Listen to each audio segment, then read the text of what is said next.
अवैध दारू व्यवसायावर पोलिसांची धडक कारवाई, कोट्यवधींचा मुद्देमाल जप्त।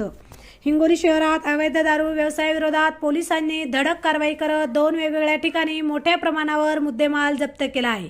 पहिल्या कारवाईत रामलीला मैदान परिसरात विनापरवाना देशी दारू विक्रीसाठी वाहतूक करणाऱ्यांकडून 192 देशी दारूच्या बाटल्या तसेच मारुती सुझुकी वॅगनर कार असा सुमारे 2,69,000 रुपयांचा मुद्देमाल जप्त करण्यात आला।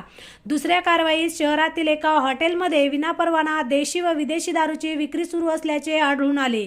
यावेळी सुमारे 31,96,000 रुपयांची दारू जप्त करण्यात आली। दोन्ही प्रकरणात संबंधितांविरोधात प्रोहिबिशन कायद्यानुसार गुन्हे दाखल करण्यात आले आहेत।